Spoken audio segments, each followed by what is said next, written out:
अस्सलाम वालेकुम जी नाजरीन, आईना न्यूज़ के प्लेटफॉर्म से मैं हूं आपका होस्ट अकबर वड़ैच। आज हमारे दफ्तर में मौजूद हैं अकराम गुज्जर साहब और अरशद वड़ैच साहब, वाजिद वाला साहब।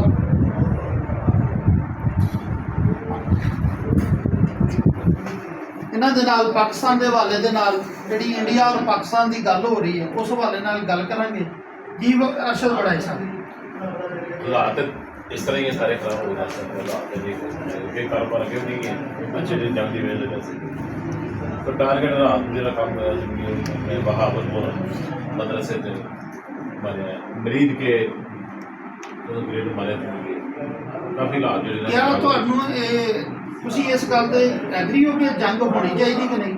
नहीं इस चीज़ से असी ये चीज़ हैगी नहीं है, लेकिन अगर ये जंग होती है तो फिर ਤੁਸੀਂ ਇਹਦੇ ਬਾਰੇ ਕੀ ਕਹਿਣਾ ਚਾਹੁੰਦੇ ਹੋ?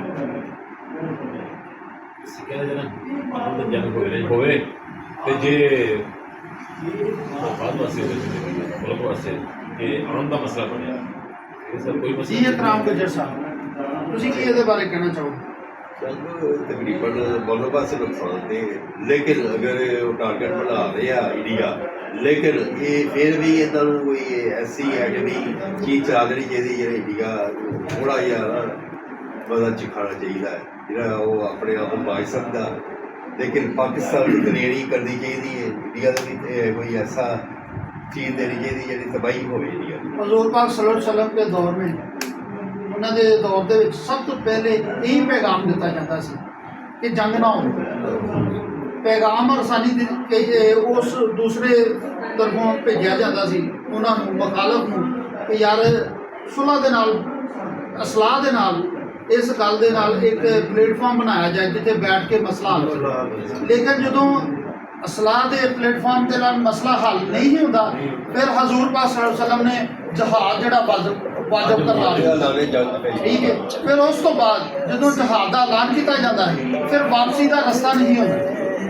हुण भी अगर इंडिया सानू चेक कर रहा है कि साढ़े च वो जज्बा है या नहीं है तो फिर असी अज भी वो मुसलमान हाँ कि जो नाराए तकबीर लाने जो नाराए तकबीर लगता है अल्लाह अकबर के नारे लगते गूंजते हैं फिर साढ़े चो अज भी वही जज्बा पैदा होता जिहड़ा 40 साल जिन्नी भी सदी पहले हजूर पाक सल्लल्लाहु अलैहि वसल्लम के दौर दे विच हुंदा सी, क्योंकि असी भी उन्हां दे उम्मत ही, ठीक है। असी भी उन्हां दा ही कलमा पढ़ते हैं, इस वास्ते असी अपनी पाक फौज के नाल हाँ, ठीक है। असी सलाम पेश करते हैं अपनी फौज नूं जिन्हें पूरे पाकिस्तानी दुनिया दे विच अपना नाम बनाया और अपने आप को दसिया साबित किया कि असी अज भी नंबर 1 पाकिस्तान जिंदाबाद, पाक आर्मी जिंदाबाद।